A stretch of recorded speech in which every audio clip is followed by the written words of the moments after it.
This is the Daily Bible Read-Along of the book of Hebrews for April 14th. Hebrews chapter 11. Now faith is the assurance of things hoped for, the conviction of things not seen. For by it the people of old received their commendation. By faith we understand that the universe was created by the Word of God, so that what is seen was not made out of things that are visible. By faith Abel offered to God a more acceptable sacrifice than Cain, through which he was commended as righteous, God commending him by accepting his gifts. And through his faith, though he died, he still speaks. By faith Enoch was taken up so that he should not see death, and he was not found because God had taken him. Now before he was taken, he was commended as having pleased God.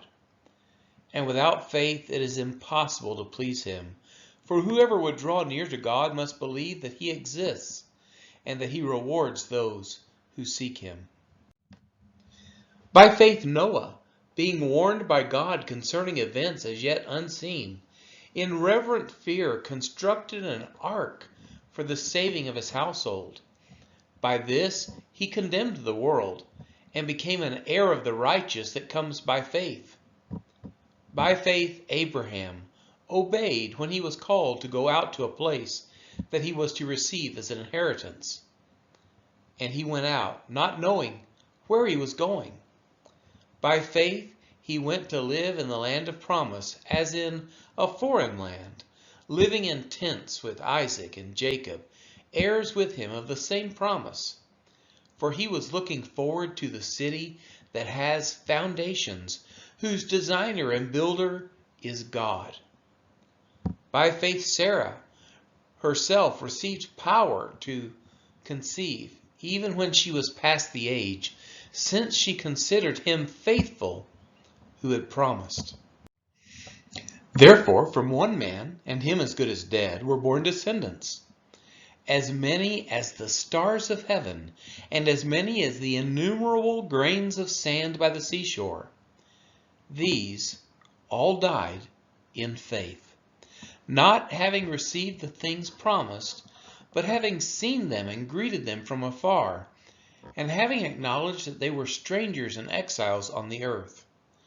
For people who speak thus make it clear that they are seeking a homeland. If they had been thinking of that land from which they had gone out, they would have had opportunity to return. But as it is, they desire a better country, that is, a heavenly one. Therefore God is not ashamed to be called their God, for he has prepared for them a city.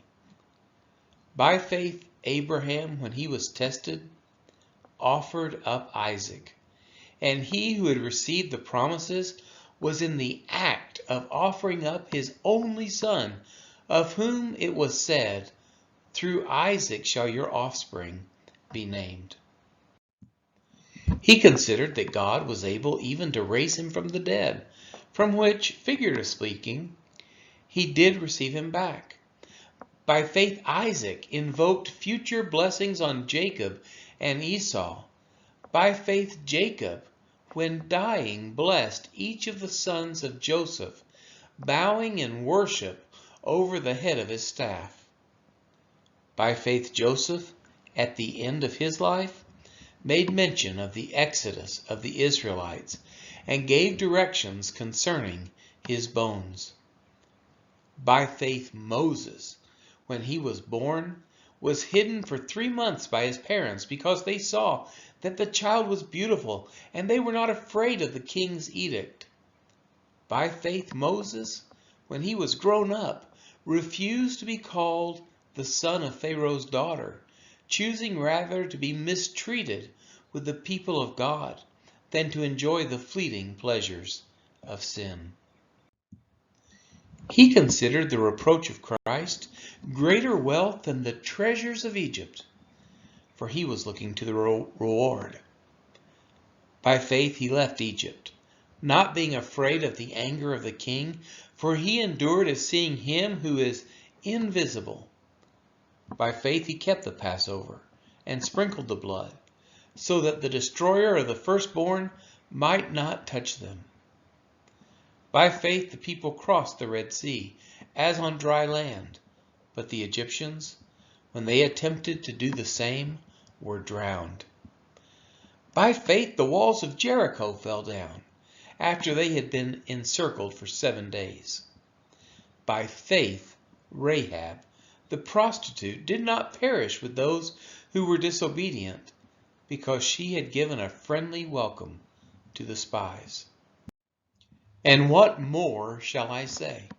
For time would fail me to tell of Gideon, Barak, Samson, Jephthah, of David and Samuel and the prophets, who through faith conquered kingdoms, enforced justice, obtained promises, stopped the mouths of lions, quenched the power of fire, escaped the edge of the sword, were made strong out of weakness, became mighty in war, put foreign armies to flight.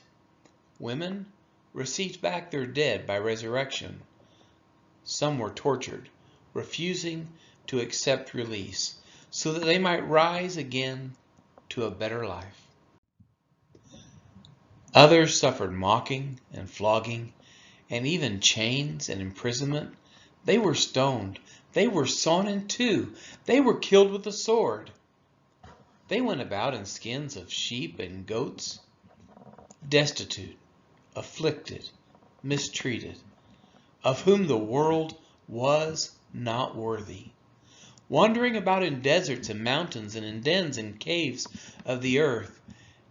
And all these, though commended through their faith, did not receive what was promised, since God had provided something better for us, that apart from us they should not be made perfect.